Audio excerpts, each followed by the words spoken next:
Teman-teman yang dirahmati Allah Subhanahu wa taala, Nabi Shallallahu alaihi wasallam pernah menyampaikan sebuah nasihat. Jadi nasihat ini nasihat yang sangat penting buat kita, terutama buat anak-anak muda yang kadang merasa galau. Karena itu kan masalah commonnya anak muda ya. Karena saya juga pernah muda, nggak tahu masih muda apa enggak. Dan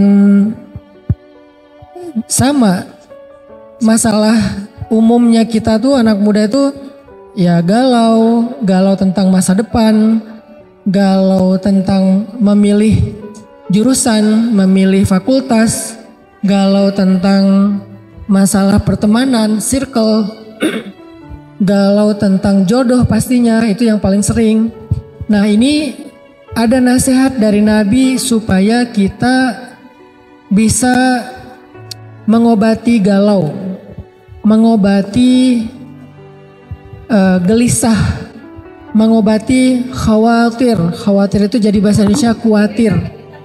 Apa sebetulnya obat dari galau, khawatir, gelisah, takut, bahkan luka masa lalu? Karena luka mental, luka hati itu ada obatnya. Sehingga kita nggak menjadi orang yang patah larut dalam luka. Nggak jadi orang yang terpuruk gara-gara luka karena masa lalu. Ada obatnya. Termasuk mungkin sekarang lagi banyak juga yang galau tentang fitrah. Kayak ada yang, kenapa ya saya diciptakan sebagai perempuan padahal saya pengen jadi laki-laki misalnya. Kenapa ya saya diciptakan jadi laki-laki padahal saya pengen jadi perempuan. Kayaknya lebih asik deh jadi perempuan. Saya pernah nanganin ya, lebih tepatnya istri saya ya, pernah nanganin pasien mental kita yang dia itu udah sekitar 3 tahun jadi perempuan. Padahal dia laki-laki banget. Udah 3 tahun jadi perempuan, hampir operasi karena dia pengen sekarang tuh totally fisiknya perempuan, pengennya. Kalau kemarin baru akhlaknya, perilakunya yang perempuan, tapi fisiknya belum. Kemarin awal 2023 dia udah pengen operasi biar fisiknya jadi perempuan. Kalau Rumah Teduh itu menangani pasien kanker, kalau Peacefulan menangani pasien mental. Dan kita punya banyak banget pasien-pasien mental anak muda yang hasil bullying di sekolah, yang dipasung 3 tahun lebih di rumahnya sampai maaf makan kotoran sendiri. Karena dianggap orang yang ODGJ, padahal bukan ODGJ, dia cuman mental.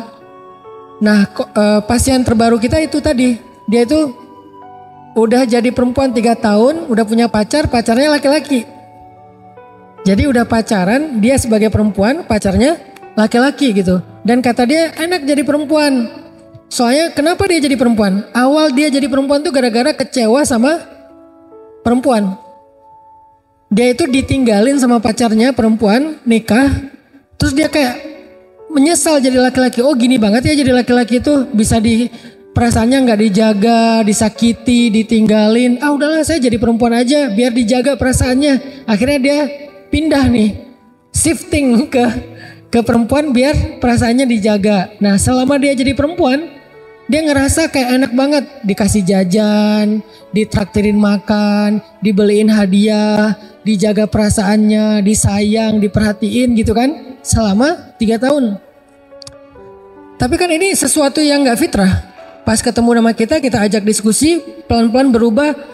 Kita dandanin ulang, kita touch up ulang, kita beliin baju yang laki-laki banget, flanel kotak-kotak, celana. Alhamdulillah udah berubah. Sekarang dia kerja di kita sebagai tenaga fisik ya, tenaga kayak buruh gitu, kayak tukang gitu ya di kita.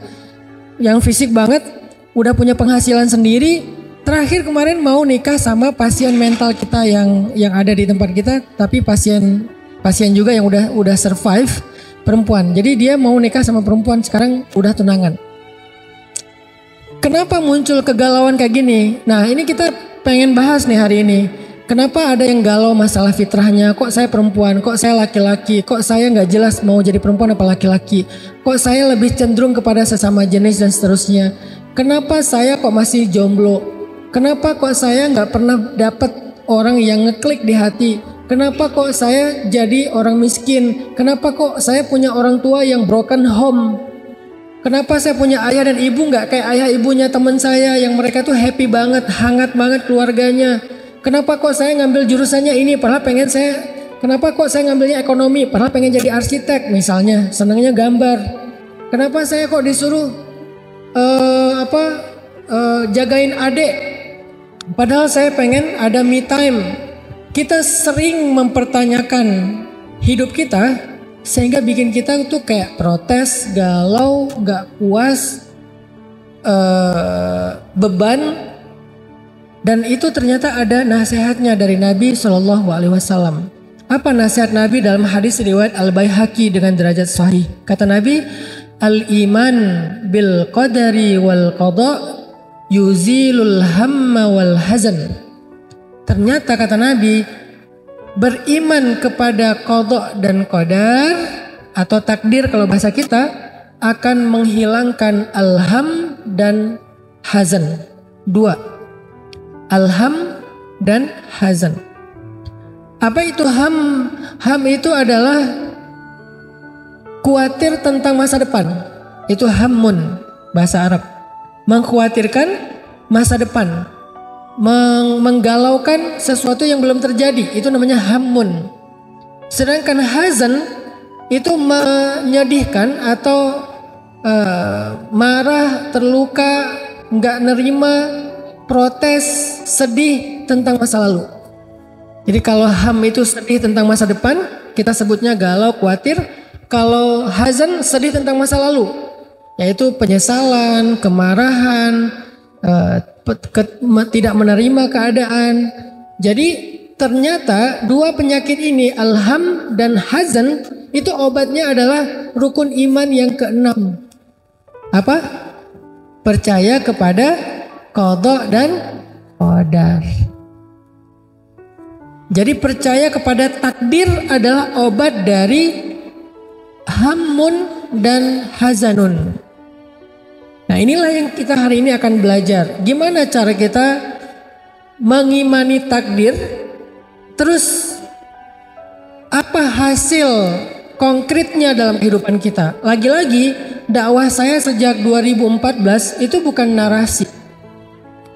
Kalau saya menyampaikan literasi Islam, apakah itu tentang fikih, tentang akidah, kayak sekarang nih akidah karena bab takdir, atau tentang ma'rifatullah, saya selalu mencoba untuk menerjemahkan Islam dalam aplikasi kehidupan sehari-hari. Kita nyebutnya dengan istilah life hacks.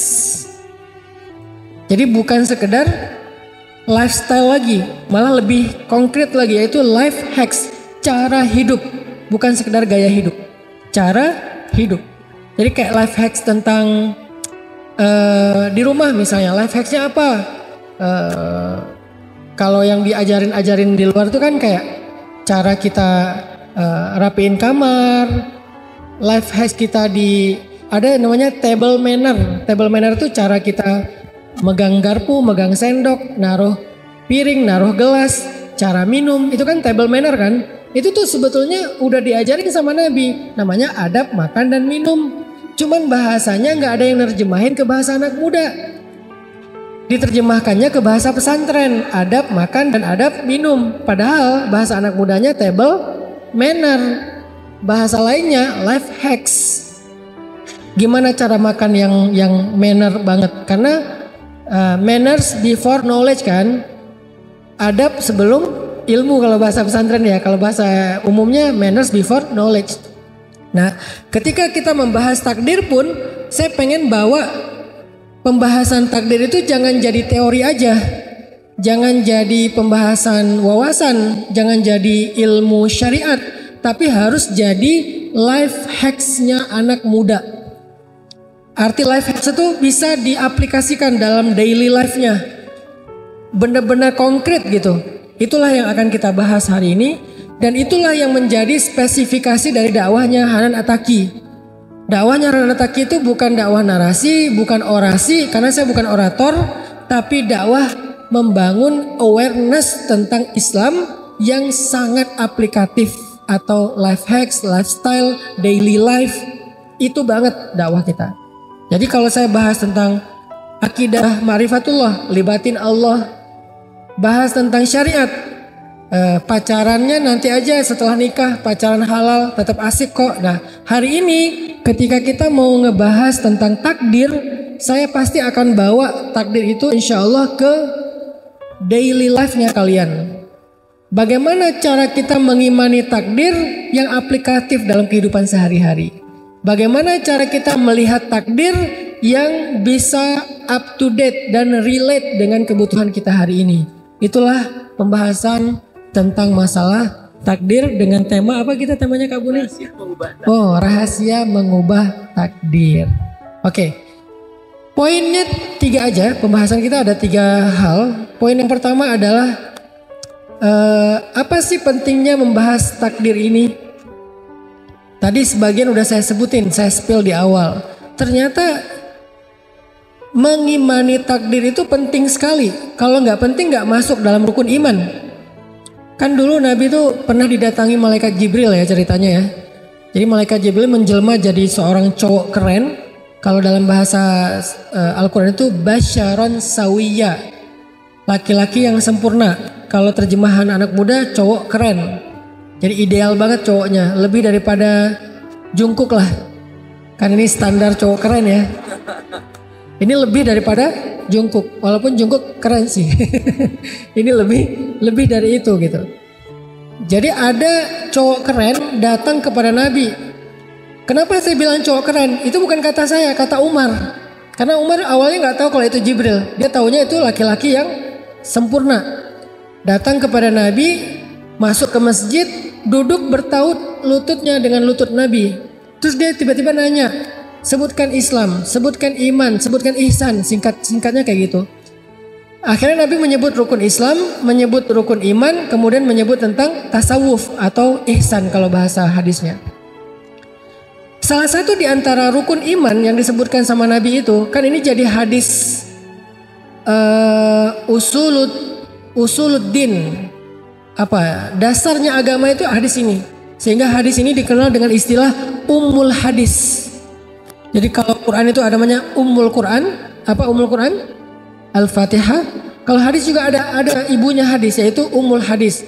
Ummul Hadis itu hadis Jibril yang tadi. Tentang Islam, tentang iman, tentang ihsan. Berarti 3 hal yang dibahas. 1, masalah syariat. Yang kedua masalah akidah. Yang ketiga masalah tasawuf. Jadi Islam itu terbagi kepada 3 hal pokok. Akidah, fikih, tasawuf. Jadi kalau ada orang yang mengatakan tasawuf itu bukan bagian dari Islam, berarti dia nggak ngerti hadis Jibril. Karena itu hadis terkenal sekali ya, semua orang ngerti tentang hadis ini. Cuman dulu bahasanya bukan tasawuf, dulu namanya ihsan. Sama aja kayak Islam, dulu namanya Islam, sekarang namanya fikih. Dulu namanya iman, sekarang namanya akidah. Jadi hanya perubahan nama doang, tapi secara substansi sama. Iman, akidah. Islam, fikih. Ihsan, tasawuf. Jadi dia dinamakan secara lebih kontekstual karena ada kebutuhan itu. Nah, dalam pembahasan rukun iman, ternyata salah satu di antara rukun iman itu selain percaya kepada Allah, percaya kepada malaikat, percaya pada kitab, percaya kepada nabi dan seterusnya, percaya kepada qada dan qadar. Apa maksudnya? Gak mungkin kita disuruh percaya kepada sesuatu itu yang gak relate dengan kehidupan kita, tuh gak mungkin. Gak mungkin kita disuruh percaya kepada sesuatu gak penting, gak mungkin. Karena rukun iman ini sifatnya fardu ain, semua orang harus dan harus utuh, gak boleh gak boleh dipisah-pisah. Secara parsial tuh gak boleh. Kalau rukun Islam boleh dipisah-pisah, misalnya zakat ya. Kalau kita nggak mampu ya nggak berzakat. Puasa, kalau kita nggak mampu ya berarti fidyah. Kalau nggak mampu qada. Apalagi Haji, kalau nggak mampu haji ya nggak perlu berhaji. Jadi rukun Islam itu kalau nggak dilaksanakan dengan alasan yang uzur syar'i masih boleh. Kecuali kayak sholat itu kan nggak mungkin ditinggal ya, nggak bisa berdiri, duduk, nggak bisa duduk, berbaring. Tapi ada yang bisa ditinggal kayak puasa, dia nggak bisa mengqadha karena sakitnya menaun, berarti dia bayar fidyah. Kan itu bukan puasa, itu kan gantinya puasa kan. Gitu juga dengan zakat, dia emang orang fakir miskin, nggak ada kewajiban berzakat, ya udah dia nggak bayar zakat mal. Haji, dia emang nggak punya kemampuan untuk berhaji, ya udah umroh aja belum, apalagi haji misalnya. Umroh kan lebih ringan, biayanya lebih ringan, waktunya lebih fleksibel, itu aja dia nggak sanggup, apalagi haji. Ya udah berarti dia nggak ada kewajiban haji karena bagi yang mampu.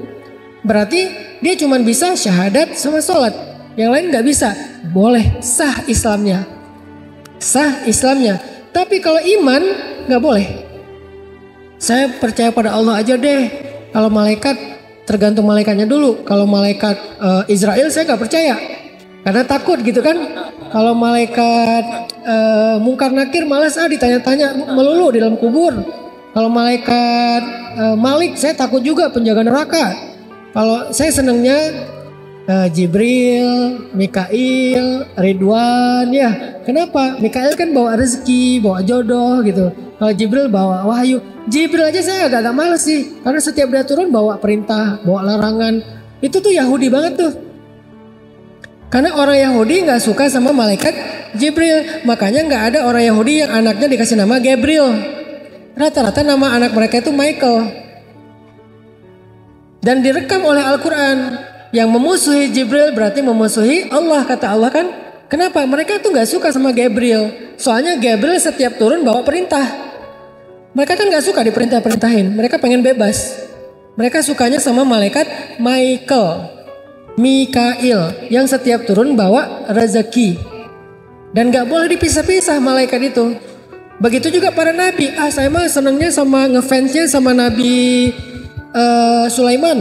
Karena dia kayak sakti gitu. Saya ngefansnya sama Nabi Musa karena dia kuat. Saya ngefansnya sama Nabi Yusuf karena dia ganteng. Gak bisa.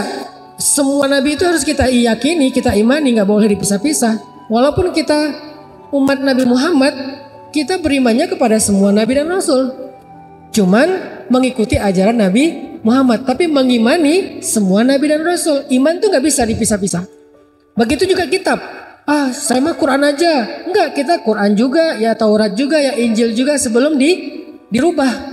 Tapi mengikuti ajaran Al-Quran yang penggenap, penyempurna ajaran yang lain. Tapi kita meyakini bahwa Taurat itu kitab Allah, Injil itu firman Allah. Cuman yang menyempurnakannya Al-Quran, nggak bisa dipisah.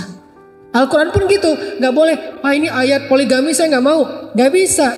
Wah ini ayat riba saya nggak mau, bagi laki-laki senangnya riba biar cepat bisnisnya, nggak bisa. Jadi ayat ya semuanya dari mulai Bismillahirrahmanirrahim Al-Fatihah sampai minal jinnati wan nas an-nas, nggak ada satupun huruf yang boleh kita abaikan atau kita tolak. Kayaknya saya lam mim aja deh, alifnya enggak. Jadi pas baca Al-Baqarah lam mim, loh kok lam mim? Soalnya aku malas dengan alif. Kenapa kok malas dengan alif? Mantan aku namanya Alif misalnya ya. Nggak bisa, semua huruf sama, diyakini semuanya. Jadi satu huruf aja kita tolak dalam keyakinan, berarti kita ditolak imannya. Iman tuh kayak gitu teman-teman. Makanya, tapi Ustadz boleh nggak kita misalnya belum mampu mengamalkan? Itu masuknya ke Islam, bukan iman. Misalnya nih, bab riba. Kita harus ada keyakinan bahwa ya riba itu emang nggak boleh. Harus yakin itu. Tapi kalau belum mampu, berarti imannya benar, Islamnya belum sempurna, gitu aja. Belum mampu mengamalkan. Belum mampu mengamalkan. Kita harus yakin yang namanya hijab menutup aurat itu wajib. Yakin. Tapi kalau auratnya belum sempurna ditutup, ya itu berarti babnya bab Islam, bukan bab iman. Imannya udah utuh. Hanya Islamnya lagi bertahap, berproses. Jadi dalam bab iman, kita nggak boleh satupun dikurangin, nggak boleh. Termasuk masalah takdir. Jadi di antara rukun iman ada takdir yang disebut dengan qadha dan qadar, nggak boleh dipisah. Saya percaya takdir yang baik-baik aja deh, yang buruk-buruk saya kayak gimana ya?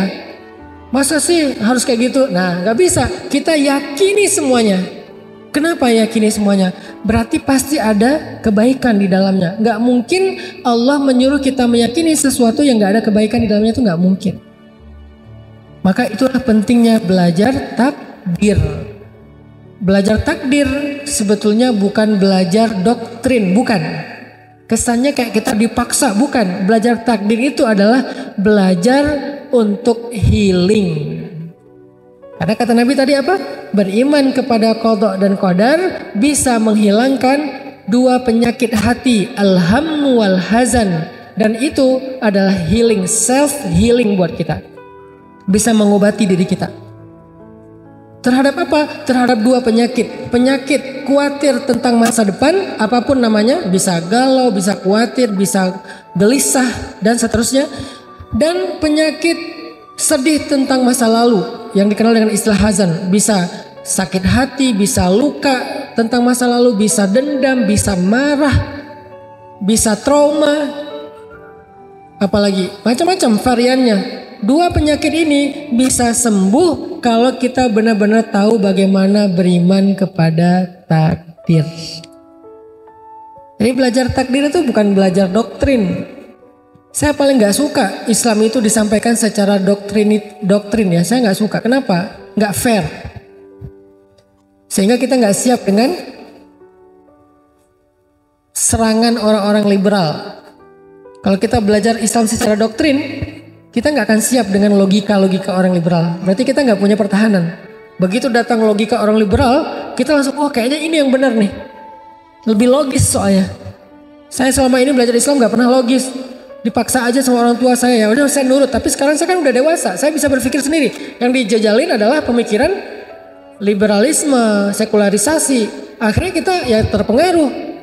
Makanya dalam pandangan saya nggak bisa kita ngajarin Islam itu secara doktrin. Islam itu emang harus logis, dan Islam itu emang logis kok, nggak usah dipaksain. Logis. Siapa bilang udah terima aja, nggak usah banyak tanya? Nggak gitu cara belajar Islam. Untuk anak kecil ya, kan ini udah remaja. Harus belajar secara lebih logis. Apa kebutuhan kita kepada materi Islam? Kenapa kita belajar takdir? Udah terima aja takdir, emang kayak gitu dari sononya. Ayatnya jelas, qala Allah wa qala Rasul. Gak bisa. Kenapa? Kalaupun kita ambil, kita gak kuat. Begitu datang badai logika liberalisasi, langsung roboh itu. Karena kita gak punya pertahanan, gak punya reason, gak punya jawaban, gak punya alasan, gak punya sebuah awareness, kesadaran kenapa kita begini. Makanya belajar takdir, selama ini kan kita disuruh hafal kan, rukun Islam udah hafal, rukun iman udah hafal, bahkan sifat-sifat Allah 20 udah hafal. Mungkin yang lebih serius lagi udah hafal aqaid khamsin, 50 akidah. Sifat Allah yang wajib, sifat Allah yang mustahil, sifat Allah yang jaiz, sifat Nabi yang wajib, sifat Nabi yang mustahil, sifat Nabi yang jaiz. Kita udah hafal aqaid 50. Tapi tahu nggak apa maksudnya? Terus ngerti nggak aplikasinya dalam kehidupan kita apa? Kalau cuma hafalan itu bukan pertahanan, itu adalah sebuah bahan. Kalau kita nggak tahu cara ngeraciknya, bahan itu tetap mentah. Makanya hari ini kita akan bahas dari sekian banyak materi Islam satu aja, yaitu tentang beriman kepada takdir. Apa relevansinya dalam kehidupan kita? Ternyata beriman kepada takdir itu obat hati. Ternyata beriman kepada takdir itu adalah self healing. Ternyata beriman kepada takdir itu adalah awareness yang paling tinggi. Kalau kita nggak belajar takdir, kita nggak punya awareness tentang diri kita. Tentang self awareness tuh nggak muncul.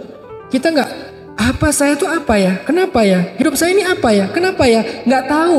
Sehingga nggak punya self awareness. Kalau nggak punya self awareness, kita tuh mudah dipengaruhi. Jadi belajar takdir itu yang Allah udah terapkan udah Allah rumuskan dalam rukun iman, emang penting sekali. Jadi belajar rukun iman itu yang penting, selain percaya kepada Allah dan seterusnya, itu semuanya penting. Salah satunya ya tadi, kebutuhan anak muda adalah self healing, self awareness, self improvement, supaya akhirnya kita bisa tumbuh dengan pertumbuhan yang baik sebagaimana Sayyidah Maryam. Sayyidah Maryam itu salah satu contoh takdir loh. Kan ayah ibunya berharap punya anak laki-laki kan. Terus tiba-tiba pas lahir, karena dulu nggak bisa di USG ya, pas lahir perempuan. Aku melahirkan anak perempuan dan tidaklah sama laki-laki dengan perempuan, kan gitu ayatnya. Terus Maryam gimana tumbuhnya? Jadi anak laki-laki? Enggak, dia tumbuh sebagai perempuan. Fa'ambataha nabatan hasan, dan dia tumbuh dengan pertumbuhan yang sangat baik sebagai perempuan. Dan dia eksis sebagai perempuan. Yang tadinya diharapkan laki-laki yang kayak gitu, ternyata perempuan juga bisa. Tapi nggak merubah takdirnya sebagai perempuan. Nah itu namanya self awareness, self improvement, ketika dia bisa ngerti yang namanya takdir fitrah. Kemudian bagaimana cara Sayyidah Maryam menerima takdir tiba-tiba hamil tapi nggak punya suami? Ini lebih berat loh. Kalau kita mungkin cuman belum ketemu suami ya. Kalau Maryam nggak punya suami tapi hamil, bukan hamil di luar nikah, bukan. Hamil nggak punya suami itu beda ya. Kalau hamil di luar nikah ada laki-lakinya, cuman belum nikah. Kalau ini hamil nggak punya suami, nggak punya laki-laki, tiba-tiba hamil aja gitu. Dan hidup di tengah masyarakat yang sangat toksik. Toksik banget tuh masyarakatnya. Masyarakat apa? Bani Israel. Kita mungkin toksiknya cuman segeng lah. Toksiknya mungkin cuman segrup WA. Toksiknya cuman di kantor. Ini toksiknya satu kota toksik. Coba bayangin. Semuanya seneng ngebully. Bani Israel itu seneng ngebully banget. Jangankan Sayyidah Maryam, para nabi aja dibully. Para nabi dibunuh, para nabi dimusuhi, para nabi disiksa. Sayyidina Yahya, Sayyidina Zakaria kan dibunuh. Berarti kan ini masyarakat benar-benar toksik banget nih. Energi negatifnya tuh udah total gitu. Bayangin Sayyidah Maryam ditakdirkan punya anak, nggak punya suami, hidup di tengah masyarakat toksik. Sampai Sayyidah Maryam pernah bilang, ya laitani mittu qabla hada wa kuntu nasyam mansiya. Aduhai seandainya aku mati aja. Sampai ngomong gitu coba. Seandainya aku mati aja dan aku tidak pernah dikenal oleh siapapun dan aku dilupakan. Kenapa Sayyidah Maryam ngomong kayak gini? Saking Sayyidah Maryam takut dibully. Kebayang nanti akan gimana dibully tuh. Ketahuan beliau hamil gak punya suami, apalagi setelah melahirkan gak ada suami, itu bakalan jadi trending topik, viral banget dan dibully di mana-mana. Sehingga Sayyidah Maryam mengatakan, ya laitani mitu qabla hadza, seandainya aku mati aja sebelum kejadian ini, wa kuntu nasyam mansiya, aku dilupakan, aku gak ada yang kenal, aku gak diceritakan, gak dibahas. Bagaimana cara Sayyidah Maryam self-healing, survive dengan kondisi yang sangat berat seperti ini? Itu juga kita alami. Bagaimana Sayyidina Yusuf bisa survive dengan ujian yang juga berat. Ditakdirkan punya kakak-kakak yang dengki sama beliau. Terus beliau dilemparkan ke dalam sumur. Ditakdirkan ketemu sama musafir, bukan ketemu sama ayahnya. Ayahnya nyari malamnya. Nyari gak ketemu. Dia ditemukan oleh siapa? Sama musafir. Musafir membawanya kemana? Membawanya ke Mesir dari Palestina. Di Mesir tinggal di sebuah rumah pejabat. Yang perempuannya memfitnah beliau, narik baju beliau sampai sobek. Lalu beliau masuk penjara. Itu kan semuanya adalah ketentuan Allah kan? Gimana cara Nabi Yusuf bisa survive, bertahan, nggak putus asa, nggak terluka, nggak nyerah, sampai akhirnya beliau sukses menjadi orang yang eksis, baik eksis dari sisi karir maupun eksis dari sisi pribadinya, artinya sebagai anaknya Nabi Yakub, sebagai adiknya dari kakak-kakak beliau. Gimana cara beliau eksis? Semua itu pembahasan tentang takdir. Gimana Nabi Musa bisa menerima takdir beliau lahir di tahun nggak boleh lahir anak laki-laki? Kenapa kita nggak pernah mendengar cerita Nabi Harun dihanyutkan ke sungai Nil? Kan Nabi Harun kakaknya Nabi Musa. Berarti kondisinya sama di Mesir. Karena Harun lahir di tahun boleh melahirkan anak laki-laki. Karena diselang-seling, 1 tahun boleh, 1 tahun gak boleh. Tahun ganjil boleh lahir anak laki-laki, tahun genap gak boleh lahir anak laki-laki. Harun lahir di tahun ganjil, aman, gak ada cerita Harun dihanyutkan. Musa lahir di tahun genap, gak boleh lahir anak laki-laki, sehingga dihanyutkan. Ini kan takdir. Kenapa sih gak ditunda beberapa bulan lah biar lahirnya di tahun ganjil gitu, sehingga gak ada adegan hanyut segala macam. Kenapa sih Allah mentakdirkannya harus hanyut? Kenapa gak dibawa lari aja, dibawa hijrah aja ke negeri yang lain sama ibunya? Kenapa malah disuruh hanyutkan ke Sungai Nil? Udah dihanyutkan, kenapa takdirnya malah masuk ke selokan yang membawanya ke istana Firaun? Bukankah mau dihindari dari Firaun, kok malah ke sana, ke rumahnya Firaun? Kenapa nggak hanyutnya ke Sudan? Kan Mesir Sudan, Sungai Nil tuh. Kenapa nggak hanyutnya ke negeri yang lain yang jauh? Dan banyak lagi pertanyaan-pertanyaan takdir. Tapi pada masa itu mereka tidak mempertanyakan takdir, teman-teman. Kok bisa? Kok bisa mereka beriman? Beriman itu lebih tinggi daripada sekedar percaya ya. Karena beriman itu bukan hanya menerima takdir, tapi percaya takdir itu yang terbaik udah. Ini tingkat yang keren sih. Kalau cuman percaya, oke lah, saya percaya takdir itu ketentuan Allah, oke. Nerima lebih tinggi lagi daripada percaya. Saya nerima kok, udah gak ada pilihan. Itu tingkatan di atas percaya. Lebih tinggi lagi beriman, saya yakin takdir itu emang udah yang terbaik. Jadi 3 tingkatan tuh. Percaya takdir, menerima takdir, meyakini takdir. Dan dalam rukun iman bukan percaya, bukan menerima, tapi yakin, beriman. Ini kalau mau dibedah teman-teman. Berarti ada di level kita menganggap takdir itu sebagai anugerah. Kita menganggap takdir itu sebagai kebaikan. Kita merasa beruntung karena takdir kita. Itulah tingkatan orang yang beriman yang paling tinggi. Beriman kepada takdir. Beruntung saya begini. Alhamdulillah saya begini. Alhamdulillah saya begitu. Alhamdulillah suami saya ini. Kalau orang yang percaya takdir, saya percaya suami saya itu adalah takdir saya. Tapi ya udahlah. Ini percaya. Saya terima kok suami saya sebagai takdir karena gak ada pilihan. Ini menerima. Tapi suami saya itu emang yang terbaik dalam hidup saya. Itu beriman. Beda ya.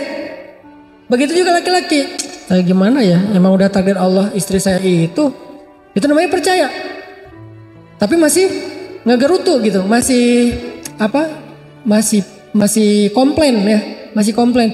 Ya gimana lagi ya? Ya emang udah takdir Allah. Saya percaya kok itu memang udah ketentuan dari Allah, gimana lagi? Dia masih komplain. Tingkatan di atasnya. Ya udahlah, terima aja. Memang udah gitu takdir saya. Ya apa yang ada ya saya terima. Itu di atasnya lagi, udah nggak komplain tapi udah nerima. Cuman belum meyakini. Di atasnya lagi, istri saya itu memang yang terbaik yang Allah pilihkan untuk saya. Itu namanya beriman kepada takdir. Pekerjaan juga gitu, ngambil jurusan juga gitu. Fitrah kita sebagai laki-laki atau perempuan juga gitu. Tinggi dan rendah juga kayak gitu. Hitam dan putih juga kayak gitu. Mancung dan pesek juga kayak gitu. Semuanya ada tingkatan percaya, ada tingkatan menerima, ada tingkatan beriman. Orang yang percaya, saya percaya kok kalau hidung saya tuh emang Allah yang cipta, emang kayak gini hasilnya. Saya percaya ini ciptaan Allah. Bukan hasil ibu saya ini salah makan apa, bukan. Emang ciptaan Allah. Hidung saya kayak gini misalnya. Tinggi saya sekian. Warna kulit saya kayak gini. Ya udah saya percaya. Tapi bisa nggak ya dirubah? Orang yang percaya masih bisa menolak, masih bisa pengen merubah fitrah. Bisa nggak dirubah? By the way, skincare bukan merubah ciptaan Allah. Setuju Ibu? Skincare adalah merawat ciptaan Allah, bukan merubah. Yang merubah ciptaan Allah itu adalah bukan filter. Yang merubah ciptaan Allah filter. Lebih parahnya lagi, avatar. Udah pakai filter gak puas, diganti jangan avatar, jadinya anime. Apalagi yang merubah ciptaan Allah, alis dikeruk, Yang tadinya horizontal bagus tiba-tiba jadi setengah vertikal diagonal gitu. Kayak Dragon Ball ya. Jadi maksudnya orang yang percaya belum tentu nerima. Bisa jadi dia percaya ini takdir Allah, tapi dia protes. Kenapa ya Allah? Kok warna saya kayak gini? Saya pengen kayak bule-bule tuh. Bule-bule pengen kayak kita kan aneh ya. Kenapa bule-bule pada berjemur? Biar hitam. Kenapa kita pakai sunblock tebal-tebal? Kalau ada 100 SPF kita pakai 100 SPF. Kenapa? Biar nggak hitam ya. Itulah manusia. Dia percaya itu ciptaan Tuhan, cuman dia nggak nerima. Ada yang udah tingkatannya ya udahlah, hidung saya memang udah kayak gini, kulit saya memang udah kayak gini, saya terima lah gitu ya. Tapi nggak meyakini itu yang terbaik. Itu namanya nerima. Kalau beriman, alhamdulillah ya Allah saya hitam. Dan hitam itu manis, nggak ada putih manis kan? Hitam manis ya. Saya suka lagu-lagu timur sih. Hitam-hitam manis apa yang apa banyak ya lagu-lagu timur yang kita suka dengar gitu di mobil. Itu kan hitam manis kan? Hitam manis itu hitam itu campurnya manis. Putih. Ya manis juga. Ini namanya nerima. Ya udahlah kulit saya hitam, saya terima aja lah. Udahlah saya nggak mau protes. Tapi orang yang beriman, alhamdulillah kulit saya hitam. Alhamdulillah rambut saya keriting. Alhamdulillah ayah saya ini. Alhamdulillah ibu saya ini. Alhamdulillah pasangan saya ini. Alhamdulillah anak saya ini. Alhamdulillah pekerjaan saya ini. Alhamdulillah. Dia alhamdulillah terus. Itu namanya beriman kepada takdir. Bukan cuman percaya, bukan cuman nerima, tapi yakin itulah yang terbaik. Itulah yang disebut dengan beriman kepada takdir, teman-teman.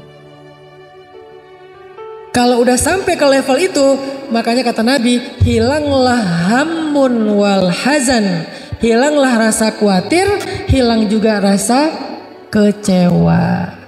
Kalau udah sampai di level beriman. Tapi kalau masih percaya atau nerima, belum tentu hilang. Ustadz, saya percaya kok ke takdir, tapi kenapa saya masih gelisah? Karena masih percaya, belum beriman. Ustadz, saya nerima kok ketentuannya hidup saya kayak gini, kenapa masih sedih, kecewa? Karena baru nerima, belum beriman. Ayatnya, hadisnya, beriman. Kata Nabi, al-imanu bil qada'i wal qadar. Beriman kepada qada dan qadar, bukan percaya, bukan nerima, tapi beriman, meyakini inilah yang terbaik. Meyakini inilah yang terbaik. Terus kenapa kok judulnya merubah takdir? Nanti kita bahas. Karena merubah takdir kesannya kayak gak nerima ya. Pengen dirubah aja, boleh gak Ustadz? Saya kembali masuk ke mesin waktu, kembali ke masa lalu, gak jadi nikah sama orang ini. Misalnya, boleh nggak saya cari yang lain aja, saya nyesel nikah sama dia. Ini kan berarti dia percaya tapi nggak nerima. Sehingga dia pengen merubah. Apakah itu maksud dari judul merubah takdir? Nah, nanti kita bahas. Makanya satu-satu ya, bahas takdir ini angle-nya beda sama yang teman-teman biasa dengar kan. Biasanya kan dengar takdir itu ya udah. Kalau nggak masuknya kadang kalau pembahasan versi orang liberal ya. Karena masuknya kalau nggak ke Jabariyah ya Qadariyah. Bahaya banget tuh. Kalau nggak Qadariyah, Jabariyah. Qadariyah itu apa? Hidup kita itu kita yang tentukan. Kita punya pilihan, kita punya kehendak, kita yang menentukan baik buruknya. Semuanya itu believe in yourself. Agak materialistis dan liberal. Nggak percaya kepada ketentuan Allah. Kita tuh harus mengandalkan diri kita sendiri. Kita nggak bisa ngandalin orang lain. Kita nggak bisa berharap ke siapa-siapa. Kita lah yang menentukan masa depan. Kita yang berusaha menjada wajada. Ini jadinya ke arah apa? Qadariyah. Sehingga nggak ada peran Tuhan di situ. Kalau nggak ada peran Tuhan, ya udah nggak usah berdoa. Nanti muncul pertanyaan yang agak nakalnya apa? Ngapain sih rajin-rajin sholat? Emang kalau udah rajin sholat hidup kamu berubah? Gitu, itu Qadariyah banget tuh. Warnanya warna Qadariyah. Emang kalau kamu udah rajin ngaji, hidup kamu bakal bahagia? Bukankah hidup itu tergantung kita? Itu tuh Qadariyah banget. Cuman istilahnya bukan Qadariyah sekarang. Istilahnya apa? Believe in yourself. Sebetulnya ini adalah awareness dengan warna Qadariyah. Aliran sesat yang ada di zaman dahulu. Dulu aliran sesat akidah tuh banyak. Ada Khawarij, ada Syiah, ada Mu'tazilah, ada Qadariyah, ada Jabariyah. Yang belajar sejarah akidah tahulah. Banyak banget, lebih daripada 100 aliran. Yang kemudian diluruskan lagi sama Ahlus Sunnah wal Jamaah yang inisiatornya adalah Abu Hasan Al-Asy'ari sama Abu Mansur Al-Maturidi. Kita mengenalnya dengan istilah akidah Ahlus Sunnah wal Jamaah atau akidah Asy'ariyah. Itu meluruskan akidah setelah menyimpang. Beda sama sahabat, sama. Kenapa nggak balikin aja ke sahabat? Sama, balik ke sahabat dan Nabi. Cuman karena penggagasnya adalah Abu Hasan Al-Asy'ari dikenal dengan istilah nama akidah Asy'ariyah. Sebetulnya akidah Asy'ariyah itu akidah Nabi dan para sahabat, salafus sholih. Jadi jangan dibikin seolah-olah aswaja dengan Nabi dan sahabat itu kayak berbeda gitu ya. Sehingga kita kembali aja kepada Nabi dan sahabat. Asy'ari mah belum tentu benar. Asy'ari itu memurnikan akidah setelah menyimpang. Di tahun kedua Hijriah, di abad kedua Hijriah terjadi penyimpangan akidah. Tadi ada Qadariyah, ada Jabariyah, ada banyak varian, Mu'tazilah juga. Sehingga karena menyimpangnya luar biasa, datanglah Abu Hasan Al-Asy'ari untuk meluruskan kembali, mengembalikan, mentajdid, memperbaharui seperti akidahnya Nabi dan sahabat. Maka sejak saat itu dikenal dengan istilah Ahlus Sunnah wal Jamaah atau akidah Asy'ariyah. Jadi bukan aliran baru, itu bukan. Itu fitnah. Kalau mengatakan Asy'ariyah itu adalah aliran baru, itu fitnah. Balik lagi ke cerita takdir. Kalau versi Qadariyah, hari ini anak-anak muda yang alirannya udah mulai Qadariyahan itu sering bilang kayak tadi tuh, ngapain sih rajin-rajin sholat? Ngapain sih rajin-rajin ngaji? Ngapain sih rajin-rajin ke masjid? Emang kalau kamu sering ke masjid, hidup kamu bakal berubah? Yang penting kan kerja keras, yang penting berjuang, yang penting belajar yang sungguh-sungguh. Believe in yourself, itu Qadariyah banget tuh pemikirannya. Hati-hati dengan pemikiran gini. Walaupun tidak ada label aliran Qadariyah, udah gak ada. Itu kan aliran sejarah. Sekarang udah gak ada namanya, tapi pemikirannya sama. Kalau Jabariyah, kebalikannya Qadariyah. Udahlah, hidup nggak usah ribet. Semuanya udah ditakdirkan di sono. Kita nggak punya peran apa-apa. Kita nggak punya pilihan. Kita nggak punya kehendak. Kita mah gimana takdirnya aja. Kalau takdirnya masuk neraka, ya udah masuk neraka. Walaupun kamu rajin sholat. Kalau takdirnya masuk surga, ya masuk surga. Walaupun kamu mabuk-mabukan. Jadi kamu mabuk-mabuk aja. Nanti kalau emang takdirnya masuk surga, masuk kok ke surga. Kalimat yang paling sering kita dengar apa kalimatnya? Kalimatnya, kita nggak masuk surga dengan amal kita. Hati-hati ini, walaupun ini hadis ya. Hadisnya tapi maksudnya nggak kayak gitu. Yang salah bukan hadisnya, terjemahnya atau penjelasannya, syarahnya. Kita nggak masuk surga karena amal kita, karena sholat kita. Kita masuk surga karena Allah. Terus ngapain capek-capek sholat? Bukan itu kok yang bikin kita masuk surga. Kesana arahnya dari orang-orang yang Jabariyah. Arahnya orang Jabariyah itu adalah jangan sholat. Kenapa? Karena bukan dengan sholat kita masuk surga, tapi dengan takdir Allah. Kalau alirannya Qadariyah, jangan sholat juga. Kenapa? Karena sholat gak akan memperbaiki hidup kita, tapi usaha kita. Tetap ujung-ujungnya dari dua aliran ini, jangan sholat. Jangan berdoa. Jangan taat-taat banget lah. Yang satu, kenapa gak taat? Karena itu gak akan ngerubah hidup lo. Yang kedua, karena semuanya udah ditentukan, ngapain capek-capek. Bukan itu yang buat kita akan masuk surga. Sama, ini ekstrim kanan, ekstrim kiri nih. Yang satu kesannya kayak percaya banget sama takdir. Yang satu lagi menentang banget takdir. Tapi ekstrim kanan, ekstrim kiri. Muncullah Ahlus Sunnah wal Jamaah yang wasatiyah, pertengahan. Apa pertengahannya? Ini kata-kata yang tepat tentang Ahlus Sunnah wal Jamaah dalam bab takdir. Kita merencanakan, Allah yang menentukan. Kita merencanakan, Allah yang menentukan.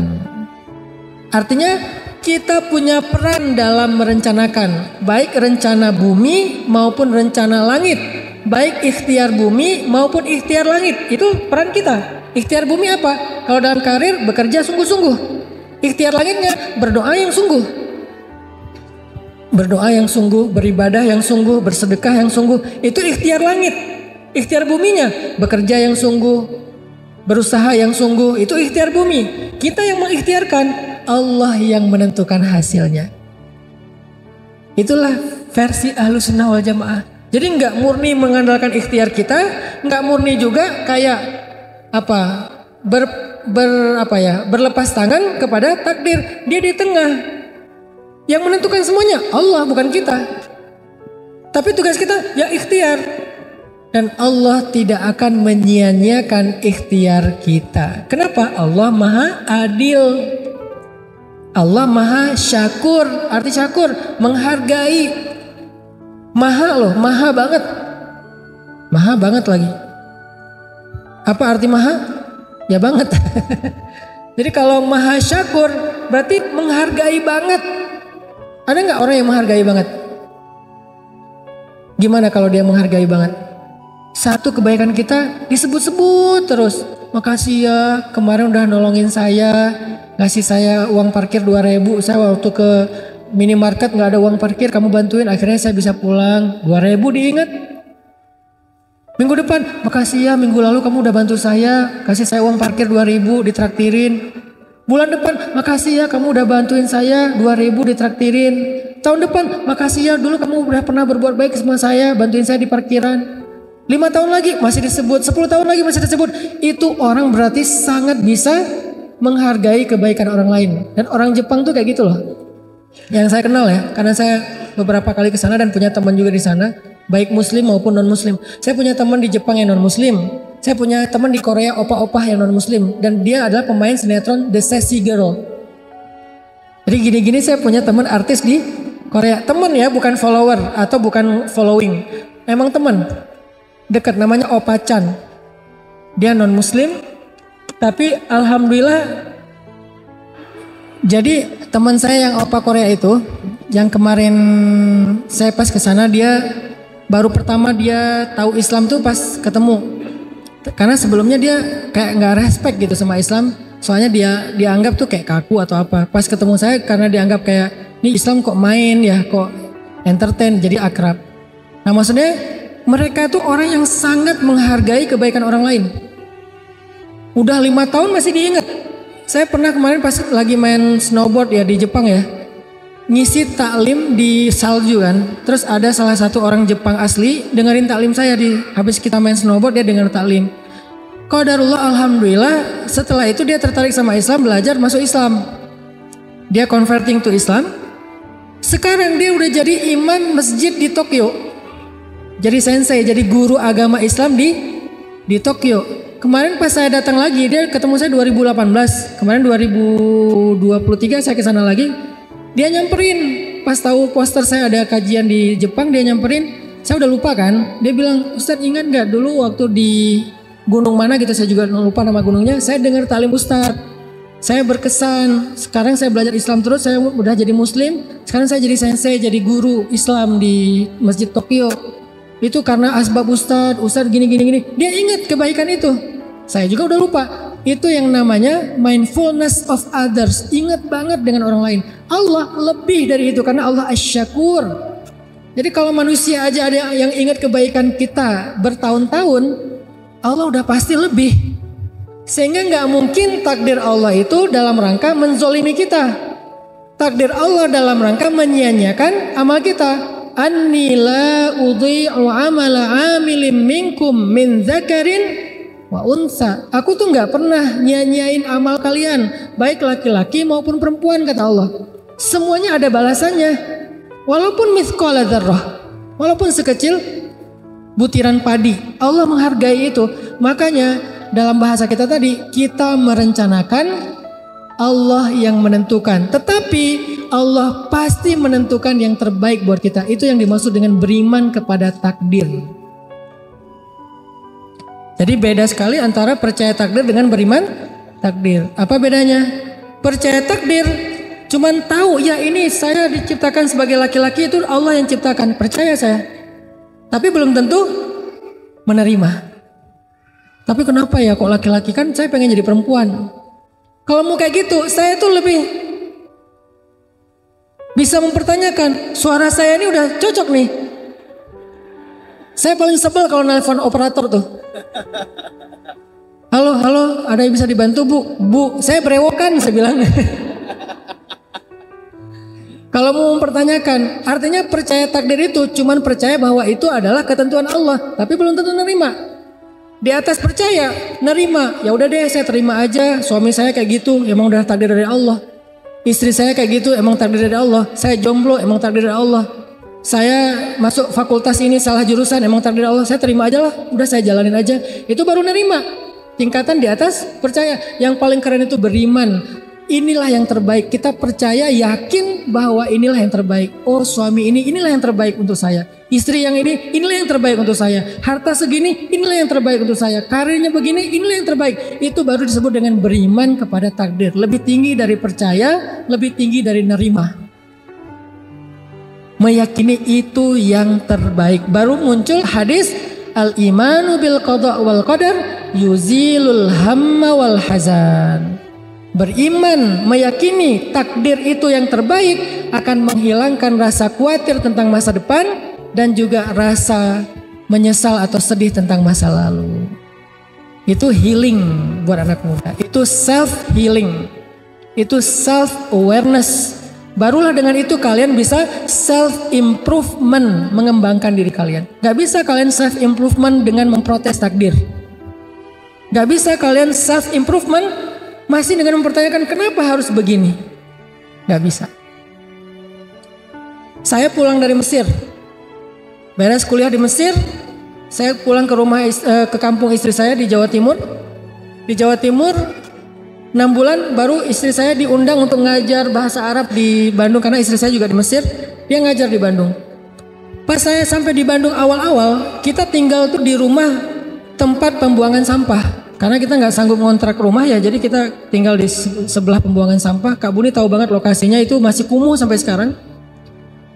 Kalau saya mempertanyakan takdir, saya waktu itu mungkin akan bertanya kenapa kayak gini. Kenapa saya saking miskinnya pernah makan sampah loh. Nasi yang dibuang orang, karena saya lapar banget 3 hari nggak makan, saya cari nasi bekas buangan orang yang masih layak dimakan, saya makan. Kenapa harus kayak gitu? Kalau mau mempertanyakan takdir, nggak nerima. Walaupun saya percaya itu dari Allah, tapi pertanyaannya kenapa? Kan itu berarti belum nerima ya, baru percaya ya.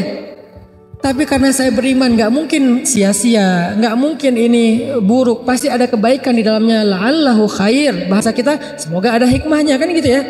Saya percaya banget itu. Wa asa an takrahu syai'an wa huwa khairul lakum. وعسى أن تحبوا شيئا وهو شر لكم والله يعلم وأنتم لا تعلمون. Bisa jadi kalian benci sesuatu padahal itu baik untuk kalian. Bisa jadi kalian menyukai sesuatu padahal itu buruk untuk kalian. Kok bisa gitu? Karena Allah lebih tahu sedangkan kalian enggak tahu. Jadi jangan sok tahu. Kalimat terakhir bukan ayat ya. Itu tafsir. Jangan dibilang mana ayatnya jangan sok tahu. Gak ada ayatnya. Kalimat terakhirnya cuma sampai Allah lebih tahu sedangkan kalian tidak tahu. Kesimpulannya jangan sok tahu. Udah ikut aja. Tapi ikhtiar. Jangan qadariyah yang mengandalkan ikhtiar tapi nggak percaya Allah. Jangan jabariyah yang pasrah-pasrah aja nggak mau ikhtiar. Jadilah ahlus sunnah wal jamaah di tengah-tengah. Kita ikhtiar, Allah yang menentukan. Kita percaya ketentuan Allah itu yang terbaik dan Allah menghargai ikhtiar kita. Jadi teman-teman, pas waktu itu saya percaya ini pasti ada kebaikan di dalamnya. Apa kebaikannya? Hari ini saya ngerti. Kalau saya waktu itu punya kerjaan ngajar di kampus atau ngajar di madrasah seperti istri saya, mungkin saya nggak akan pernah bikin dakwah tren anak muda, yaitu tren hijrah, nggak akan pernah. Karena saya udah fokus aja ngajar di akademis, dunia akademis, jadi nggak masuk ke dunia out of the box-nya anak muda gitu. Karena saya nggak ngajar di kampus, nggak di dunia akademik, saya harus muter otak nih, bikin apa nih? Saya mencoba untuk nerjemahin buku, ternyata nggak ada yang mau nyetak. Saya nulis buku, nggak ada yang mau nerbitin. Akhirnya karena nggak ada yang mau nerbitin buku saya terbitin sendiri. Jadilah saya pengusaha penerbitan dan percetakan. Udah alhamdulillah stabil, settle dengan usaha percetakan. Naik lagi saya bikin usaha jual beli pulsa. Waktu itu belum kayak sekarang ya, ada di mana-mana, dulu masih susah. Saya punya 60 cabang jual beli pulsa di Bandung dalam hitungan bulan. Dari situ naik lagi jual beli mobil second karena saya hobi mobil, beli jual beli mau jual. Udah gitu naik lagi ke properti, main di properti. Dari mana? Dari awalnya karena nggak keterima ngajar di kampus, nggak keterima ngajar di madrasah. Soalnya pemikirannya agak beda orang ini satu. Jadi nggak kayak apa ya, nggak bisa, mungkin nggak bisa ikut yang mainstream, senangnya yang anti mainstream dan out of the box. Akhirnya karena alhamdulillah saya jadi programmer dakwah, nggak jadi ngajar aja, saya banyak bikin program. Saya bikin sekolah di Tuban, Jawa Timur.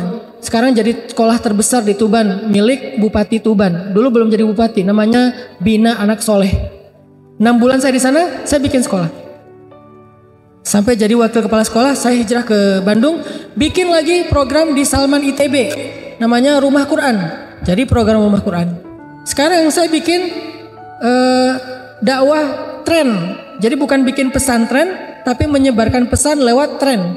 Makanya pelesetannya pesan _ tren. Pesannya apa? Hijrah. Tapi hijrah ini jangan jadi ceramah, harus jadi tren lifestyle-nya anak muda. Bikinlah tren hijrah 2015. Sampai sekarang masif tren hijrah di seluruh Indonesia. Dan nggak boleh kita bikin cabang. Jadi pemuda hijrah nggak ada cabang, cuman ada satu di Bandung. Kenapa?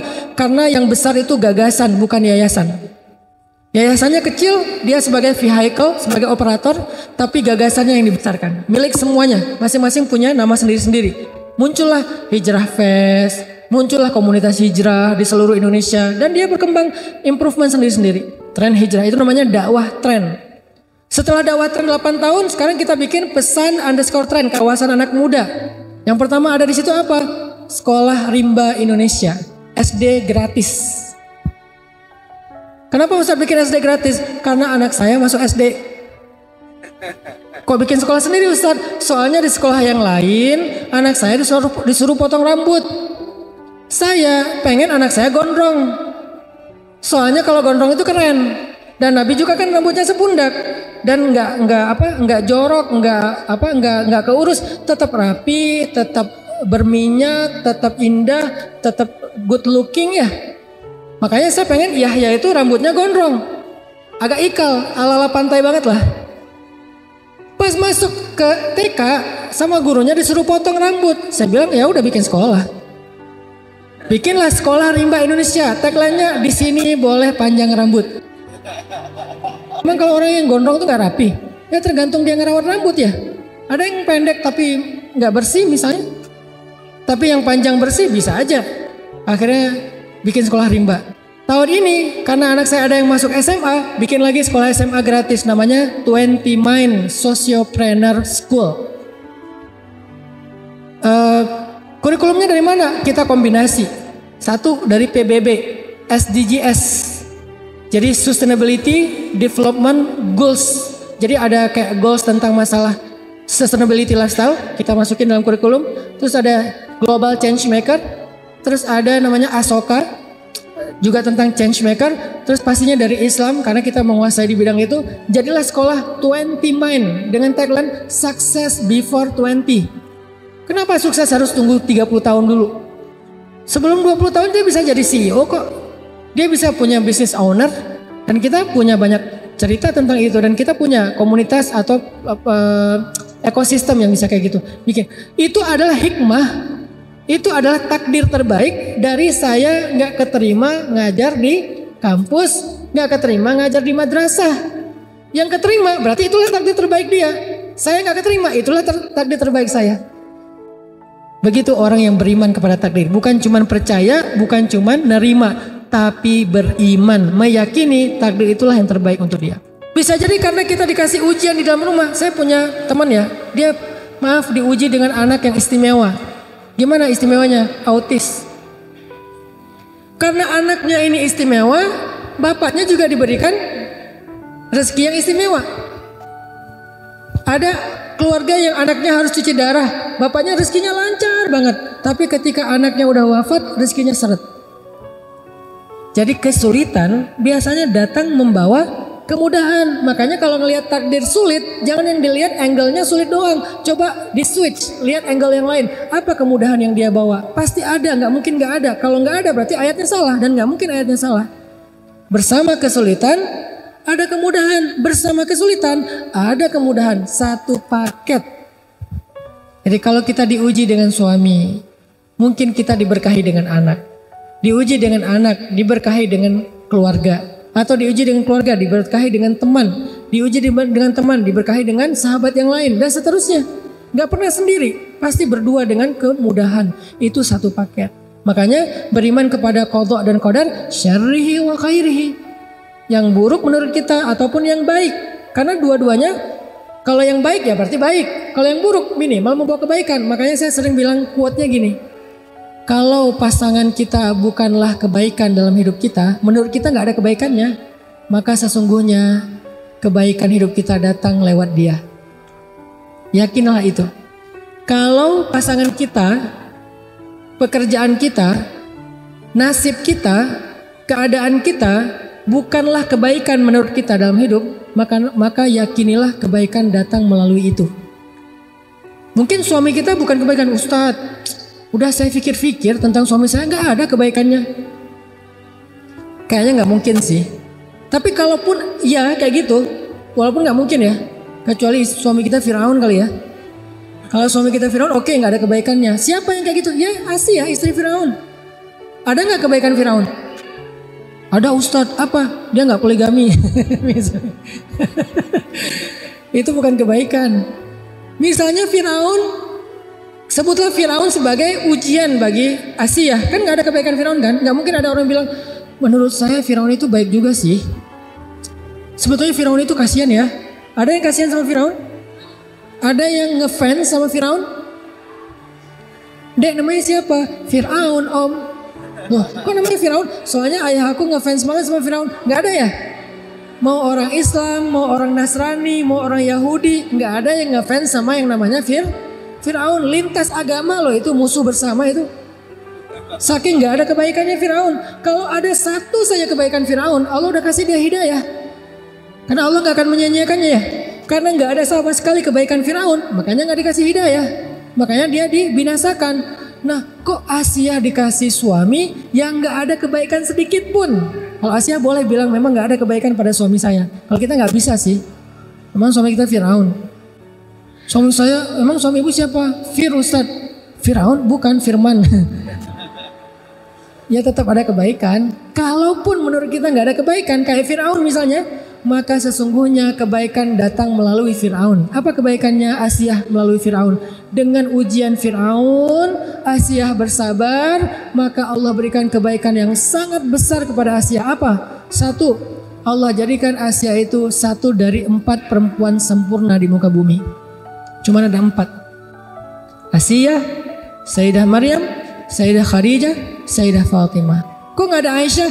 Aisyah itu perempuan istimewa. Beda kategori. Kalau yang ini istimewa, yang ini sempurna. Beda-beda. Semuanya juga baik, semuanya juga keren. Cuman beda istilah. Khadijah, Fatimah, Maryam, dan Asia perempuan sempurna. Allah sempurnakan dia justru karena kekurangan lewat suaminya. Satu. Kedua, apalagi kebaikan Asia yang sangat besar justru datang bersama kesulitan Firaun. Allah jaminkan Asia masuk surga. Bahkan Asia sudah bisa melihat surganya dibuka hijab ketika Asia masih di bumi. Masih di bumi bisa ngelihat surga. Sehingga wafatnya walaupun tersiksa dalam keadaan tersenyum. Kenapa kok malah tersiksa tapi tersenyum? Karena melihat surganya. Mencium aroma surga, merasakan indahnya angin surga, melihat pemandangan surga yang akan ditempati, sehingga rasa siksaannya Asia itu gak kerasa, ketutup sama indahnya nikmatnya surga. Itu namanya fa inna ma'al usri yusra, inna ma'al usri yusra. Itu poin kedua tentang takdir. Poin pertama, pentingnya belajar takdir ternyata untuk healing. Poin kedua, gimana cara kita ngelihat takdir? Lihatlah takdir dengan iman, dengan husnuzon billah, berbaik sangka kepada Allah. Nggak boleh kita ngelihat takdir seperti kacamata qadariyah bahwa semuanya kita yang tentukan, atau kacamata jabariyah bahwa semuanya udah diatur, kita mah nggak ada peran apa-apa, jadi nggak usah ngapa-ngapain. Tapi kita melihat takdir dengan iman dan husnuzon, yakin bahwa ini yang terbaik. Mau yang kita anggap buruk, apalagi yang kita anggap baik, itulah yang terbaik. Kalau yang kita anggap baik, ini udah paling terbaik, nggak ada yang lebih baik lagi dari ini untuk kita. Kalau yang kita anggap buruk, bersama dia ada kebaikan, atau di dalamnya ada kebaikan, kita aja yang menganggapnya buruk. Pakai surat Al-Baqarah, wa asa an takrahu syai'an huwa khairul lakum. Pakai surat An-Nisa, wa asa an takrahu syai'an wa yaj'allahu fihi khairan katsira. Pakai surat Al-Insyirah, fa inna ma'al usri yusra, inna ma'al usri yusra. Ini poin kedua cara kita memandang takdir. Baru poin yang ketiga, apakah takdir bisa berubah? Coba teman-teman sekalian buka firman Allah di dalam surat Ar-Ra'd ayat 39. Ada berita gembira buat kita di dalam ayat ini. Surat Ar-Ra'd ayat 39. A'udzu billahi minasy syaithanir rajim. Bismillahirrahmanirrahim. Yamhullahu ma yasha'u wa yuthbit. Yamhullahu ma yasha'u wa yuthbit wa 'indahu ummul kitab. Apa artinya? Allah menghapus apa yang Dia kehendaki dan menetapkan, dan di sisinya lah ada ummul kitab. Pertanyaannya, apa maksud dari ayat ini menghapus dan menetapkan?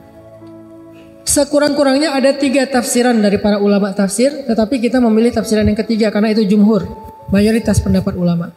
Pendapat yang pertama yang dihapus itu adalah syariat.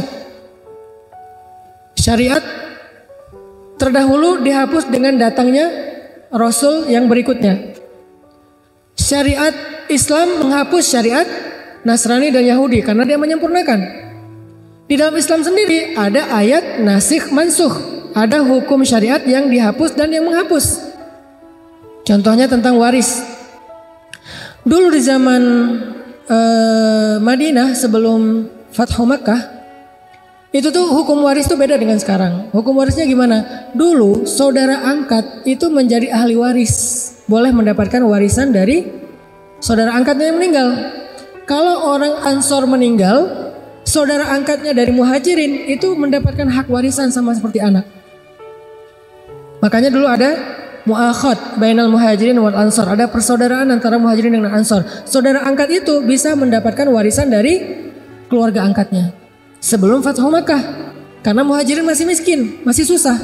Setelah Fathu Makkah, hukum itu dirubah karena nggak ada kebutuhan lagi. Maka setelah Fathu Makkah, saudara angkat tidak lagi boleh menerima warisan dari keluarga saudara angkatnya. Dia boleh menerima hibah dan seterusnya. Tapi kalau warisan nggak bisa, hanya anak biologisnya, dan itu sesuai dengan pernikahan. Kalau biologis tapi tidak pernikahan juga nggak dapat. Nah, ini artinya menghapus. Ini tafsiran pertama ya. Banyak contoh-contoh yang lain. Yang kedua, yang menghapus di sini apa? Dosa. Dengan taubat Allah menghapus dosa. Jika Allah berkehendak Allah mengampuni, jika Allah berkehendak Allah mengazab. Itu yang pendapat kedua. Jadi kalau kita bertobat dosa kita dihapuskan. Kalau kita zikir dosa kita dihapuskan. Kalau kita sholat dosa kita dihapuskan. Orang yang sholat 5 waktu sehari itu kayak orang yang mandi di sungai sehingga nggak ada lagi kotoran di tubuhnya, dihapuskan. Itu tafsiran yang kedua. Tapi tafsiran yang paling banyak ulama tafsir yang dihapus di sini adalah takdir. Pertanyaannya, takdir yang gimana yang dihapus? Kok ada kata-kata ummul kitab? Bukankah ada hadis rufi'atil aqlam wa juffatis suhuf? Pena sudah diangkat sementara kertas sudah kering. Terus juga ada hadis Nabi Bukhari Muslim bahwa manusia dalam kandungan ibunya setelah 40 hari dibentuk jadi segumpal darah, kemudian segumpal daging, kemudian dibentuk rupa, lalu ditiupkan ruh, lalu datanglah malaikat untuk mencatat ajalnya, rezekinya, bahagianya, sengsaranya, kan udah dicatat semua. Terus yang dihapus yang mana? Jadi teman-teman, yang dihapus itu adalah kata para ulama tafsir keadaannya, bukan kejadiannya. Contoh, kita matinya kapan? Itu udah takdir tercatat di Lauhul Mahfuz. Nama lain dari Lauhul Mahfuz itu adalah Ummul Kitab. Sebelum kita diciptakan itu udah ditulis di Lauhul Mahfuz. Ketika kita diciptakan ditulis ulang lagi oleh malaikat. Jadi 2 kali kita dicatat. Dicatat yang pertama di Lauhul Mahfuz, namanya Ummul Kitab, wa indahu Ummul Kitab, di sisi Allah, nggak ada yang tahu, malaikat juga nggak tahu. Kemudian Allah suruh malaikat untuk menulis ulang ketika di dalam rahim ibu, baru malaikat tahu. Udah dicatat tuh, kapan ajal kita, mati kita kapan, di mana. Tapi keadaannya Allah yamhu wa yuthbit. Allah berkehendak untuk menghapus dan menetapkan, tapi semuanya ada dalam ilmu Allah, disebut dengan qada. Qada itu artinya ilmu, pengetahuan Allah. Bukankah Allah punya sifat ilmun, kudrat, iradat ya? Sedangkan takdir kan ada qada, ada qadar. Qada itu ilmu Allah, qadar itu kejadiannya. Kejadiannya tidak berubah. Kita akan mati pada tanggal itu. Tetapi keadaannya bisa husnul khotimah, bisa su'ul khotimah. Sehingga muncullah doa dari Umar bin Khattab dan Abdullah ibnu Mas'ud tentang takdir. Dan kedua sahabat ini ulamanya sahabat, bukan sahabat biasa, ulamanya sahabat. Jadi sahabat itu ada 7 ulama mereka, kibarus sahabah atau kibarul ulama indas sahabah, 7 ulama besarnya sahabat. 2 di antara 7 itu Umar dan Abdullah ibnu Mas'ud. Kedua orang ulamanya sahabat ini pernah berdoa gini, Allahumma in kunta katabtani min ahlil syaqiyah famhini waktubni min ahlis sa'adah fa innaka tamhu ma tasha wa tuthbit wa indaka ummul kitab. Ya Allah, seandainya engkau mencatat aku termasuk orang yang sengsara, yang celaka, yang gak bahagia, hapuslah catatanku dan gantilah aku menjadi orang yang bahagia. Engkau menghapus apa yang engkau kehendaki dan menetapkan, dan di sisimulah Ummul Kitab. Umar bin Khattab pernah melakukan perjalanan dari Madinah ke satu negeri. Di tengah jalan tiba-tiba dapat berita bahwa negeri itu sedang diserang wabah yang menular. Kalau di kita tuh kayak pandemi yang kemarin ya. Nah, pas Umar tahu di sana itu lagi ada wabah dan menular, Umar balik arah pulang, nggak jadi lanjut. Terus orang-orang nanya kepada Umar, afirarun min qadarillah ya Amirul Mukminin? Apakah kita lagi lari nih dari takdir Allah wahai Amirul Mukminin? Apa jawaban Umar? Naam, firarun min qadarillah ila qadarillah. Ya, kita lagi lari dari satu takdir Allah ke takdir yang lain. Apa maksudnya? Kita lari berharap mendapatkan takdir yang baik, menghindar takdir yang buruk. Takdir yang maksud di sini apa? Keadaannya. Dan semua itu ada di dalam ilmu Allah. Semua itu tercatat di Lauhul Mahfuz. Makanya tugas kita berikhtiar, merencanakan, berharap, meminta kepada Allah. Allah yang mengubahnya. Iyasya yamhu wa iyasya yuthbit. Kalau Allah berkehendak ya Allah hapus, kalau Allah berkehendak ya Allah tetapkan. Tapi semuanya adalah ketentuan Allah dan Allah maha adil kepada hambanya. Jadi kita matinya tetap di tanggal yang sama, tapi dalam keadaan yang Allah berkehendak seperti apa dan kita berharap yang terbaik. Begitu juga jodoh. Jadi siapa jodoh kita misalnya ditetapkan? Si Agus misalnya. Mas Agus. Ya udah nggak akan jadi bagus, ya Agus saja, nggak ditambah B ya. Jadi Agus tetap Agus. Tapi kalau kita belum berdoa kepada Allah meminta takdir yang baik, bisa jadi Agus ini dijengkelin. Bisa jadi kita dengan Agus ini nggak happy, ribut terus, panas terus keadaannya, nggak ada rasa, dingin. Tapi begitu kita ya Allah, jika engkau takdirkan aku dengan Agus ini ribut terus, hapuslah ya Allah, ganti dengan romantis. Tiba-tiba dia pulang kerja bawa bunga. Tiba-tiba dia nelpon, kamu udah makan belum? Lo kan hari ini puasa. Oh ya maaf.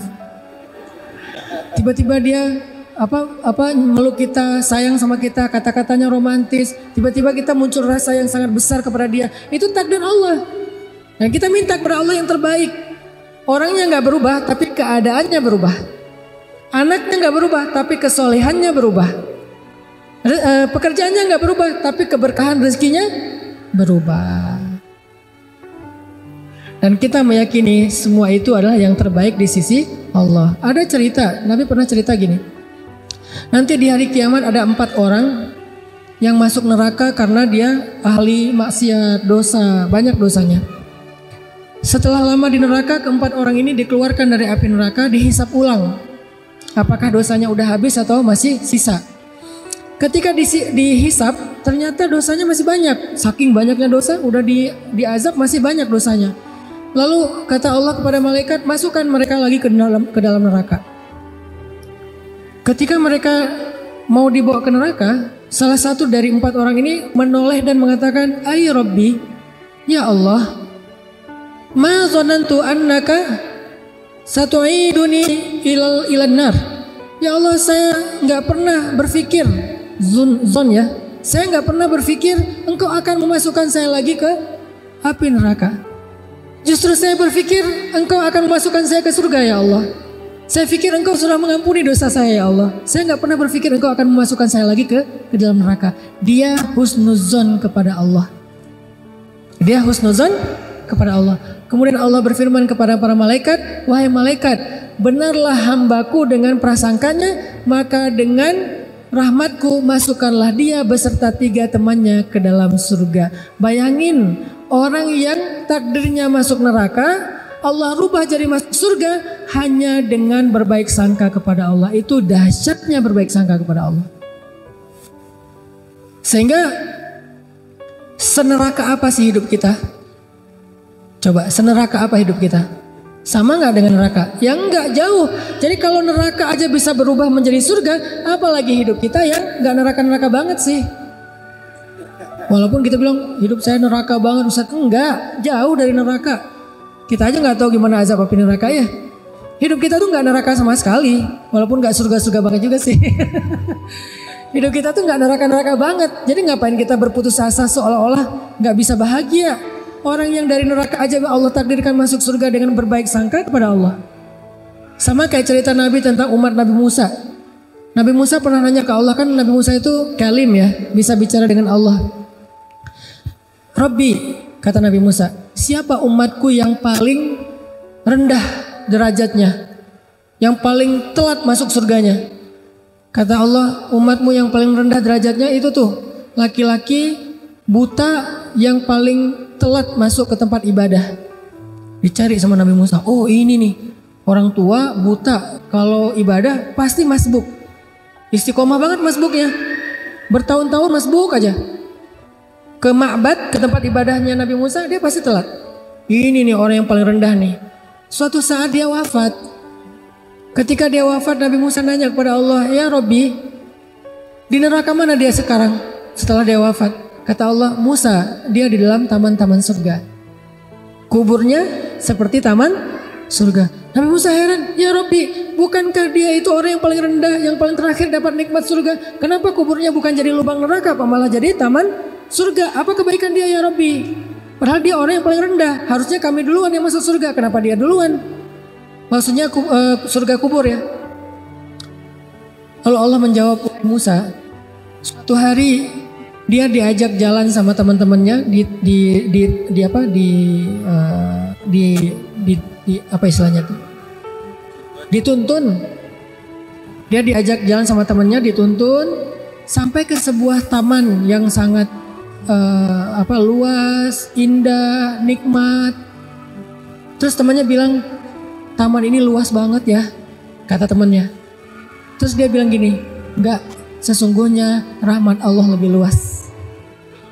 Dia cuma ngomong gitu, berbaik sangka kepada Allah. Enggak, sesungguhnya rahmat Allah itulah yang paling luas.